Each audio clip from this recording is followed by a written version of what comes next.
Hello friends, once again you all are welcome to the world of physics by K.H. Gohil. આજના લેક્ચરની અંદર આપણે કેપેસિટરના ફરી પાછા આગળના પ્રકાર ભણવાના છીએ. તો અત્યાર સુધીમાં આપણે જે વાત કરી એની અંદર એક હતું ગોળીય કેપેસિટર જે ગોળા દ્વારા બનેલું હતું. ત્યારબાદ બીજો પ્રકાર આપણે જોયેલો હતો સમાંતર પ્લેટ કેપેસિટર. આજના લેક્ચરની અંદર ફરીથી બે નવા પ્રકારના કેપેસિટર અને તેમના કેપેસિટન્સનું સૂત્ર આપણે મેળવવાના છીએ. ક્લિયર? તો સૌથી પહેલા શરૂઆત કરીએ કેપેસિટરનો ત્રીજો પ્રકાર અને એ આવશે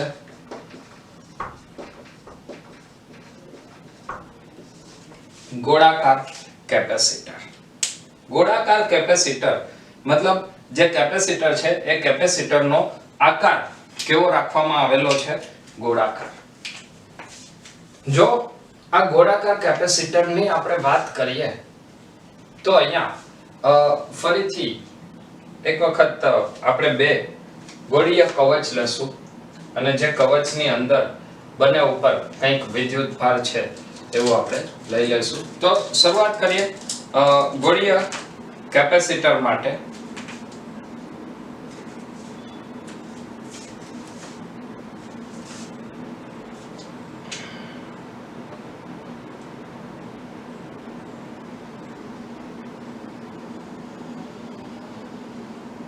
માની લે કે આ એક અંદરની કવચ છે. એ કવચ ઉપર વિદ્યુત ભાર સ્મોલ q જેટલો રહેલો છે. આ કવચ ઉપર વિદ્યુત ભાર કેટલો છે? સ્મોલ q જેટલો. ક્લિયર? હવે ફરીથી આ કવચને જ સમકેન્દ્રીય રહે તે રીતે એક બીજી ગોળાકાર કવચ આપણે લઈએ છીએ. બંનેના કેન્દ્રો એકબીજાના કેન્દ્ર ઉપર સંપાત થાય તે રીતે. અને આ કવચ ઉપરનો વિદ્યુત ભાર માની લઈએ કે કેપિટલ Q છે. હવે આ સ્થિતિની અંદર જો આપણે કેપેસિટન્સ શોધવું હોય તો કેપેસિટન્સ માટે આપણી પાસે સૂત્ર છે C=Q/V. કેપેસિટન્સ શોધવા માટે સૂત્ર શું છે? C=Q/V.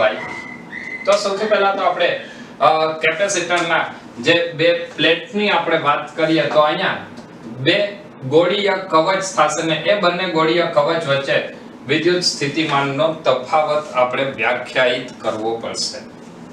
માની લે કે અંદરની જે ગોળીય કવચ છે એને હું નામ આપી દઉં છું કેપિટલ A. એની ત્રિજ્યા છે સ્મોલ a જેટલી અને બહારની જે ગોળીય કવચ છે એ ગોળીય કવચને નામ આપું છું કેપિટલ B અને એની ત્રિજ્યા કેટલી છે? સ્મોલ b છે. ક્લિયર? જો અહીંયા આપણે 2 મિનિટ માટે માની લઈએ કે આપણે વિદ્યુત સ્થિતિમાનનો તફાવત મેળવવો છે. અચ્છા, વિદ્યુત સ્થિતિમાનના તફાવત માટે આપણે પ્રકરણ નંબર 2 ની અંદર શરૂઆત કરી ત્યારે આપણે ભણેલા હતા કે જો કોઈ બિંદુએ વિદ્યુત સ્થિતિમાન મેળવવું હોય તો શું કરીએ છીએ? અનંત અંતરે સ્થિતિમાન 0 લઈ લઈએ છીએ અને અનંત અંતરથી તે બિંદુનો સ્થિતિમાનનો તફાવત એ જે તે બિંદુનું સ્થિતિમાન મળે છે. મતલબ અહીંયા પણ આપણે એક કવચનું સ્થિતિમાન 0 લઈશું. સ્થિતિમાન 0 લેવું એનો અર્થ શું? એ ખૂબ જ સરળ વાત છે. જો તમે કોઈ પણ ભાગને અર્થિંગ આપી દો તો એનું સ્થિતિમાન કેટલું થશે? 0 થશે. મતલબ આ જે કવચ છે બહારની કવચ એ બહારની કવચને અર્થિંગ કરેલું છે અને જો આપણે બહારની કવચને અર્થિંગ કરીએ તો અર્થિંગ કરવાથી VB મતલબ B કવચનું સ્થિતિમાન કેટલું થશે? 0 થાય. અર્થિંગ કરવાથી B કવચનું સ્થિતિમાન કેટલું થશે? 0 થશે. અહીંયા હું એક વાત તમને ફરીથી કહી દઉં છું. કવચ B નું સ્થિતિમાન 0 છે પરંતુ તેના પરનો જે વિદ્યુત ભાર છે એ વિદ્યુતભાર કેવો છે? અશૂન્ય છે. ફરીથી રિપીટ કરું છું આ વાક્ય, કવચ B નું સ્થિતિમાન શૂન્ય છે. જે આપણે સ્થિતિમાન મેળવીએ છીએ એ શૂન્ય છે. શા માટે? કારણ કે B કવચને અર્થિંગ કરેલી છે. ચલો, શા માટે સ્થિતિમાન શૂન્ય છે? કારણ કે B કવચને અર્થિંગ કરેલું છે, પરંતુ એનો અર્થ એ નથી કે એના ઉપર વિદ્યુતભાર પણ શૂન્ય હોય. આ જ વાતને આપણે પહેલા સાબિત કરીએ કે B કવચ ઉપર વિદ્યુતભાર અશૂન્ય છે. એ સાબિત કરવા માટે આપણે અહીંયા શું લીધું છે કે કવચ B ઉપરનું સ્થિતિમાન 0 છે. તો B ઉપરનું સ્થિતિમાન બે કવચને લીધે મળે, એક A ને લીધે અને B ને લીધે. એ બંનેનું પરિણામ કેટલું આવશે? શૂન્ય આવે. તો જો આપણે કવચ A ની વાત કરીએ તો કવચ A ઉપર કેટલો વિદ્યુતભાર છે? સ્મોલ q વિદ્યુતભાર. તો અહીંયા સૂત્ર શું આવશે? 1/4 પાઈ એપ્સિલોન 0 q બાય કેટલા અંતરે? તો તમે કવચની બહારના બિંદુની વાત કરો છો અને એ કેટલું અંતર?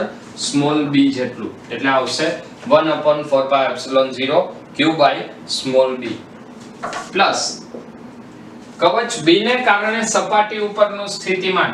તો સપાટી ઉપરના સ્થિતિમાન માટે સૂત્ર છે kq/r. તો અહીંયા આપણે લખશું k મતલબ 1/4 પાઈ એપ્સિલોન 0. B કવચ ઉપરનો વિદ્યુતભાર કેટલો છે? કેપિટલ Q ડિવાઇડ બાય અંતર અથવા તો એની ત્રિજ્યા કેટલી છે? સ્મોલ b જેટલી. તો આની અંદરથી જો આ એક પદને આપણે સામે જવા દઈએ તો એ આવશે 1/4 pi epsilon 0 q by b is equal to -1/4 pi epsilon 0 capital Q by b. 1/4 pi epsilon 0 અને b બંને કેન્સલ થઈ જશે. તો આનો મતલબ કે બહારની કવચ ઉપરનો વિદ્યુતભાર એ કેટલો આવશે? -q જેટલો. ક્લિયર છે?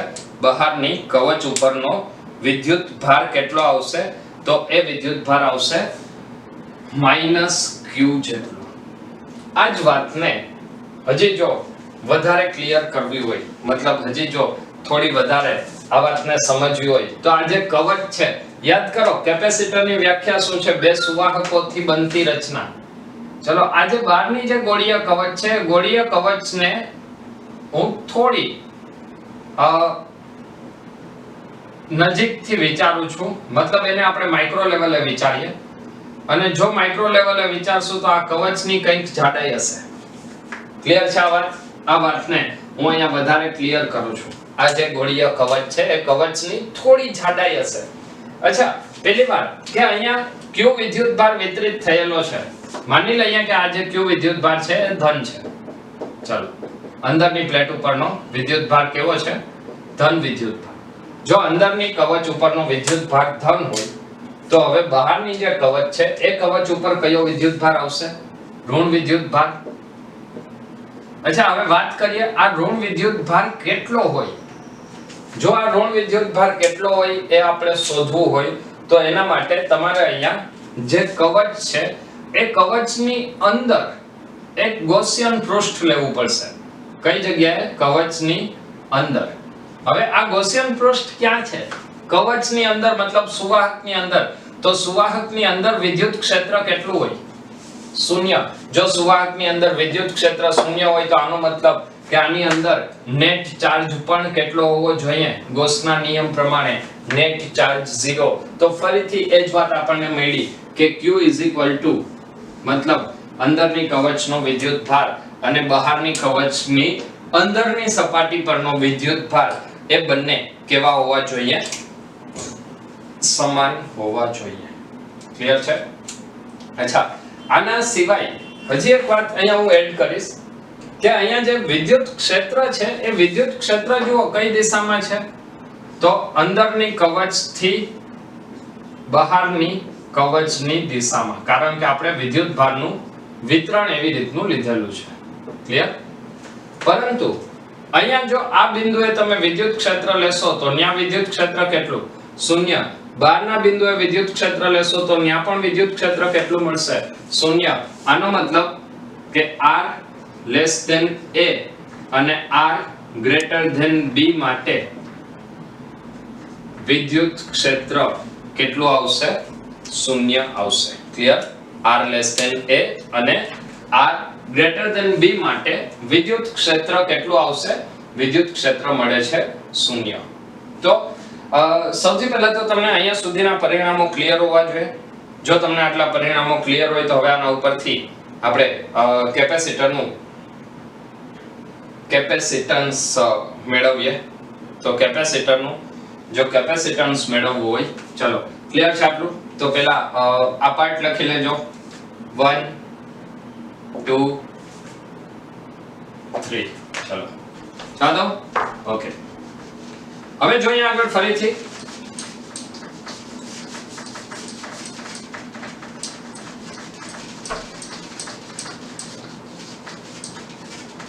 કે અહીંયા જે આપણે કેપેસિટરની વાત કરેલી છે, હવે જો કેપેસિટન્સ મેળવવું હોય તો કેપેસિટન્સ મેળવવા માટે સૂત્ર શું છે? તો કેપેસિટરનું કેપેસિટન્સ C Q/V સૂત્ર ઉપરથી મેળવી શકાય. મતલબ આપણે જો કંઈ પણ કરીને કેપેસિટર ઉપરનો વિદ્યુત ભાર આપણને મળી ગયો છે અને આ વિદ્યુત ભાર કેટલો છે? Q - Q, મતલબ બંને ઉપર વિદ્યુત ભાર સમાન છે. હવે આપણે એ વાત કરવી છે કે જો બે પ્લેટ વચ્ચે, મતલબ જો બે કવચ વચ્ચે વિદ્યુત સ્થિતિમાનનો તફાવત ખબર પડી જાય તો આપણને Q અને V ઉપરથી કેપેસિટન્સ C મળી જાય. તો હવે આપણો ટાર્ગેટ હશે વિદ્યુત સ્થિતિમાનનો તફાવત મેળવવાનો. વિદ્યુત સ્થિતિમાનનો તફાવત મેળવવો છે. વિદ્યુત સ્થિતિમાનના તફાવત માટે આપણે અહીંયા લખશું બે પ્લેટ વચ્ચે વિદ્યુત સ્થિતિમાનનો તફાવત V હોય તો V બરાબર શું લખશું? VA minus VB. મતલબ અંદરની પ્લેટ અથવા તો અંદરનું કવચ માઈનસ બહારનું કવચ. બહારના કવચ ઉપર આપણે સ્થિતિમાન કેટલું લીધેલું છે?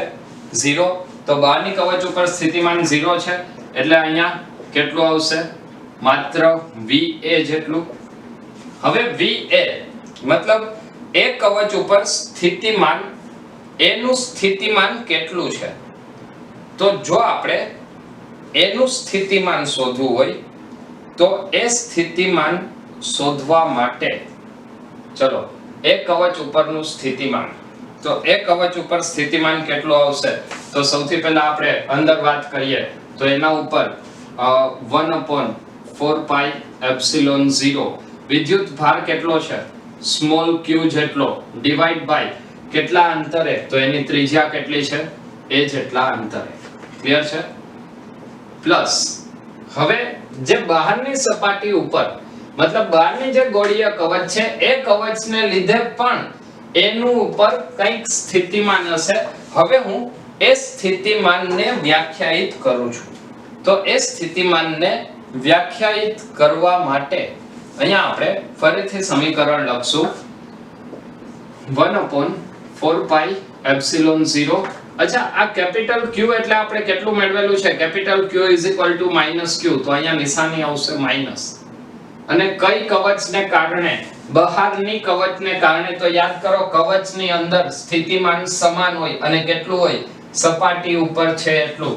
તો આ B ની સપાટી ઉપર સ્થિતિમાન કેટલું? KQ/B જેટલું. મતલબ એને કારણે સ્થિતિમાન કેટલું આવશે? 1/4πε0 Q / B. ચલો ક્લિયર છે આટલું?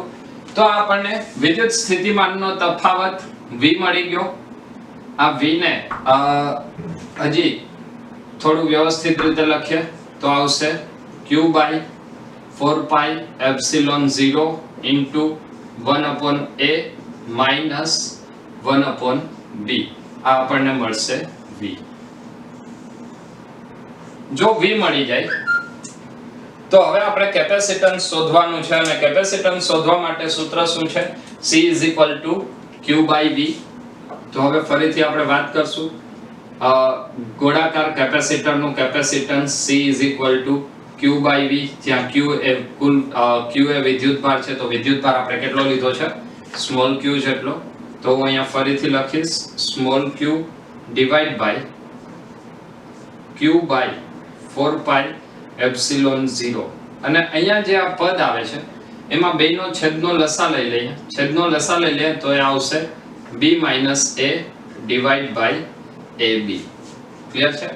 બંનેમાંથી Q ફરીથી કેન્સલ થઈ જશે.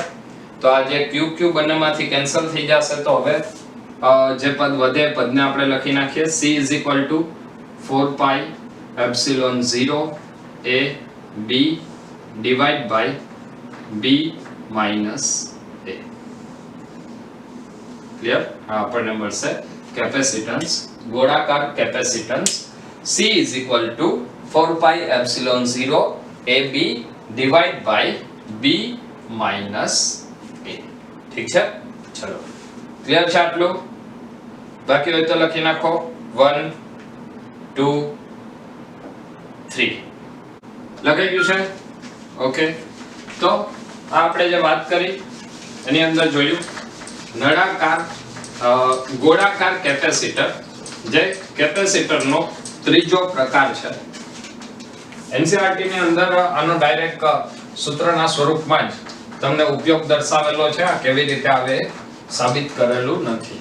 ચલો તો ફરીથી આપણે આગળ વધીએ. તો હવે આવશે કેપેસિટરનો ચોથો પ્રકાર. ચલો એ જોઈએ કેપેસિટરનો ચોથો પ્રકાર એ કયો છે, અને એ આવશે નળાકારીય કેપેસિટર. અને આ કેપેસિટર જે છે એ કેવું લેવામાં આવે છે? અનંત લંબાઈનું. તો આપણે ચોથા પ્રકારનું કેપેસિટર લઈએ.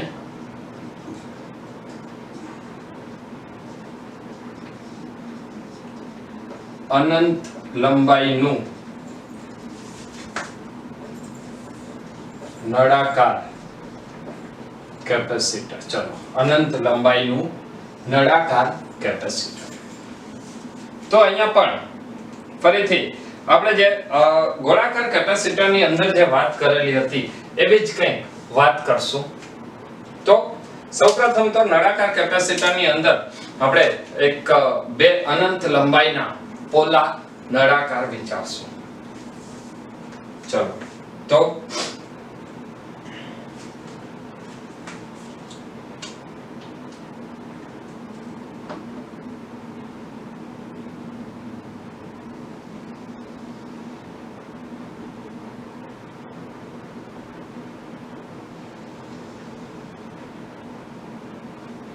માની લે કે આ એક નળાકાર છે જેની ત્રિજ્યા સ્મોલ a જેટલી છે અને તેની બહારના ભાગમાં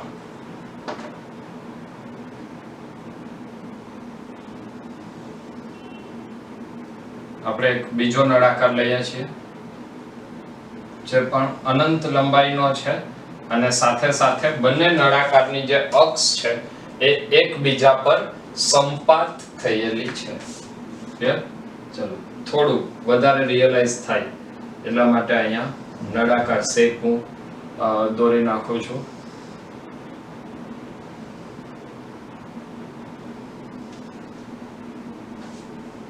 આ બહારનો નળાકાર જેની ત્રિજ્યા છે b જેટલી અને અંદરનો જે છે એ નળાકારની ત્રિજ્યા આપણે કેટલી લીધેલી છે? a જેટલી. ચલો ક્લિયર છે અહીંયા સુધી? તો હવે આપણે વાત કરીએ. અચ્છા આપણે મેળવવાનું શું છે અહીંયા? નળાકાર કેપેસિટરનું કેપેસિટન્સ. તો એ કેપેસિટન્સ મેળવવા માટે આપણે અહીંયા સૌથી પહેલા તો સૂત્ર વિચારીએ. તો સૂત્ર આવશે C = Q/V. સૂત્ર શું આવશે? C = Q/V. અચ્છા અહીંયા બીજી વાત કરીએ કે આ કેપેસિટન્સ થશે પણ Q = ફરીથી આવશે λ × L/V. અને અહીંયા આપણે જે મેળવીએ છીએ C' કયો અથવા C0 કયો એ શું મેળવીએ છીએ? C/L. C' અથવા C0 મતલબ આપણે મેળવીએ છીએ એકમ લંબાઈ દીઠ કેપેસિટન્સ અને એ કેટલું આવશે? λ/V. ક્લિયર છે? જ્યાં C' = C/L મતલબ આપણે શું મેળવીએ છીએ?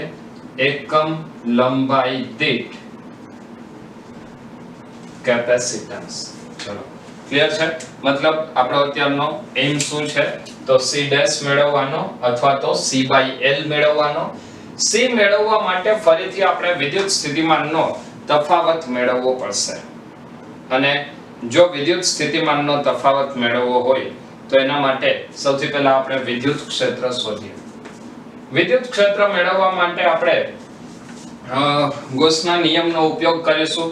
ગોસના નિયમની અંદર જેમ આપણે ફ્લક્સના બે સૂત્રની વાત કરીએ છીએ એવી જ રીતે હું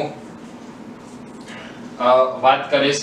તો સૌથી પહેલા તો ચલો માની લઈએ કે અક્ષથી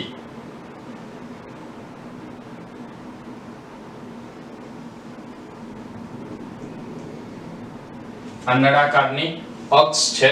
અક્ષથી r જેટલા અંતરે, આ અંતર કેટલું છે? અક્ષથી r જેટલું અંતર. તો આ r અંતરે પણ ફરીથી એક આવું નળાકાર ગૌસિયન પૃષ્ઠ જ મળવાનું છે. આ વાત ક્લિયર છે બધાના મગજમાં? r અંતર જે આપણે લઈએ છીએ કે જેના માટે આપણે વિદ્યુત ક્ષેત્ર શોધીએ છીએ, પણ આ સમિત રચના છે. જેમ આપણે ગૌસના નિયમના પહેલા ઉપયોગની અંદર વાત કરેલી હતી એવી જ રીતે સ્મોલ r ત્રિજ્યાનું એક એવું નળાકાર મળશે કે જેના દરેક બિંદુએ વિદ્યુત ક્ષેત્ર કેવું છે? સમાન છે. અને એ વિદ્યુત ક્ષેત્ર આપણે મેળવવું છે તો એ વિદ્યુત ક્ષેત્ર મેળવવા માટે સૂત્ર કયું લગાડશું? તો બે સૂત્ર આવશે ફ્લક્સના. એમાં પહેલું સૂત્ર આવશે E.S. S એટલે ક્ષેત્રફળ. તો ક્ષેત્રફળ કેટલું? 2πr ઇન્ટુ માની લઈએ કે આપણે આ L લંબાઈની વાત કરીએ છીએ તો સૂત્ર શું આવશે? E into 2πrl is equal two બીજું સૂત્ર શું છે? બીજું સૂત્ર આવશે Q/ε0. ક્લિયર? તો હવે અહીંયા હું વિદ્યુતભાર Q ની વાત કરું છું. જો વિદ્યુતભાર Q માટે શું લખાશે? તો વિદ્યુતભાર Q માટે હું અહીંયા લખીશ લેમ્બડા ઇન્ટુ L. વિદ્યુતભાર Q માટે અહીંયા હું લખું છું Q is equal two lambda into L. તમારા મગજમાં કદાચ સવાલ આવશે કે Q માં જો લેમ્બડા લખીએ તો એ રેખીય વિદ્યુતભાર ઘનતા છે, અને રેખીય વિદ્યુતભાર ઘનતા એ માત્ર ને માત્ર વિદ્યુતભારનું એક રેખા પરનું વિતરણ હોય તો જ વપરાય. તો આ વાતને હું અહીંયા તમને વધારે ક્લિયર કરીશ. એના માટે હું તમને બીજી એક આકૃતિ દોરી અને એ વાતને સમજાવું છું. 2 મિનિટ માટે આપણે માની લઈએ કે આપણે તારથી r જેટલા અંતરે વિદ્યુત ક્ષેત્ર શોધવું છે. તો ગૌસના નિયમના અંદર જે આપણે પ્રથમ ઉપયોગની વાત કરેલી હતી એની જો અહીંયા આકૃતિ ફરીથી રિપીટ કરું છું. માની લઈએ કે આ તાર છે. તાર શેનો બનેલો છે? વાહક તાર, મતલબ ધાતુનો તાર. એ તારથી r જેટલા અંતરે, તારથી કેટલા અંતરે? r જેટલા અંતરે જો આપણે વિદ્યુત ક્ષેત્ર શોધવું હોય તો અહીંયા વિદ્યુત ક્ષેત્રનું મૂલ્ય આપણી પાસે છે. ગૌસના નિયમનો ઉપયોગ નંબર 1. ક્લિયર? તો એ વિદ્યુત ક્ષેત્ર આપણે મેળવ્યું તો પણ એ વિદ્યુત ક્ષેત્રની અંદર પણ જો તમે ગૌસનો નિયમ લગાડશો તો ગૌસનો નિયમ એવું કહે છે કે આ તારમાં પણ વિદ્યુતભાર કઈ જગ્યાએ રહેલો છે? તો તાર ઉપર વિદ્યુતભાર સમગ્ર કદમાં નથી. સુવાહકમાં વિદ્યુતભાર હંમેશા ક્યાં હોય? પૃષ્ઠ ઉપર હોય. મતલબ હું તમને અહીંયા માત્ર એ ક્લિયર કરવા માંગુ છું કે કેન્દ્રથી જો r અંતરે વિદ્યુત ક્ષેત્ર મેળવવું હોય અક્ષ ઉપર કે નળાકાર ઉપર તો એનાથી દૂરનું બિંદુ હશે તો તમે એને લેમ્બડા તરીકે વિચારી શકો. ક્લિયર છે? અને એટલા માટે મેં આ જે વચ્ચેનો જે નળાકાર છે એ નળાકાર ઉપર જે પણ વિદ્યુતભારનું વિતરણ થયેલું હતું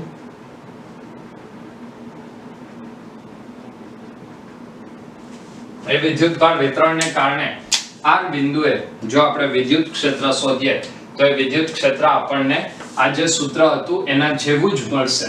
ચલો જોઈએ કેટલું મળશે? E is equal to lambda by 2pi epsilon 0 into r. આ આપણને મળશે વિદ્યુત ક્ષેત્ર. આપણે જોઈએ છીએ શું? કેપેસિટન્સ માટે આપણે લખવું પડશે C ડેશ એટલે C/L. તો એના માટે ફરીથી વિદ્યુત સ્થિતિમાનનો તફાવત જોશે. તો વિદ્યુત ક્ષેત્ર મળી ગયું છે. વિદ્યુત ક્ષેત્ર બાદ હવે આપણે વિદ્યુત સ્થિતિમાનનો તફાવત શોધીએ. તો વિદ્યુત સ્થિતિમાનના તફાવત માટે આપણે સૂત્ર લખશું V = સંકલનમાં E ડોટ dr. ચલો તો અહીંયા સંકલનમાં વિદ્યુત ક્ષેત્રની કિંમત મૂકીએ lambda by 2 pi epsilon 0 r dr. હવે આ જે વિદ્યુત સ્થિતિમાનનો તફાવત છે એ ક્યાંથી ક્યાં સુધીનો છે?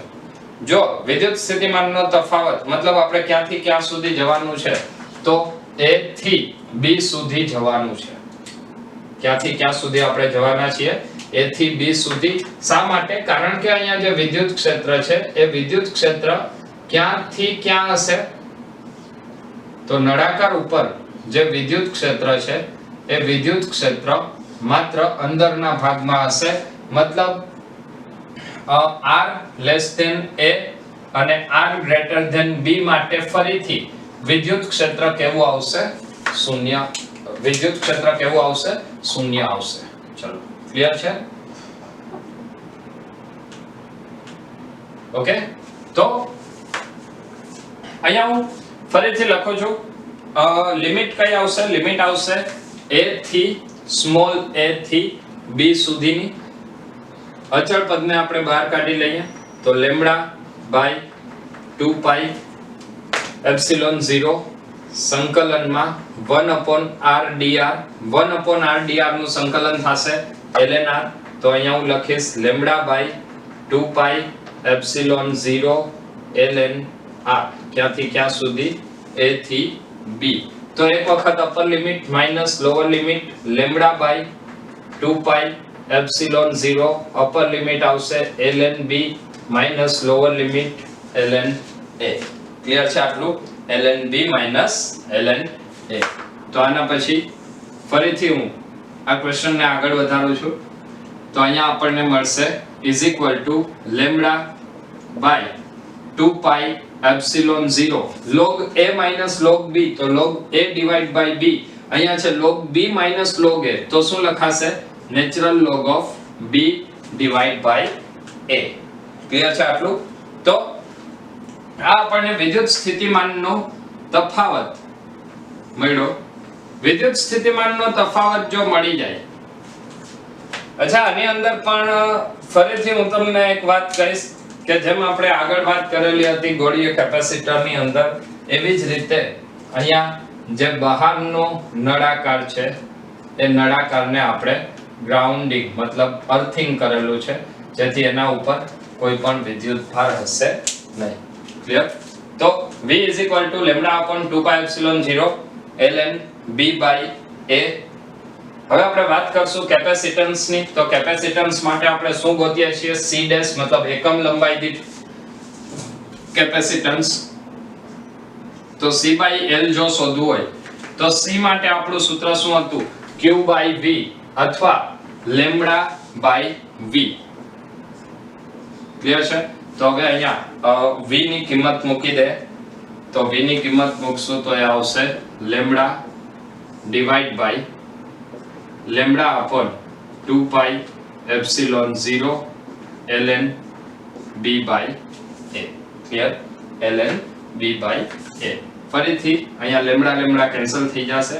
તો એકમ લંબાઈ દીઠ કેપેસિટન્સ એ કેટલું આવશે? 2 pi epsilon 0 divide by ln b / a.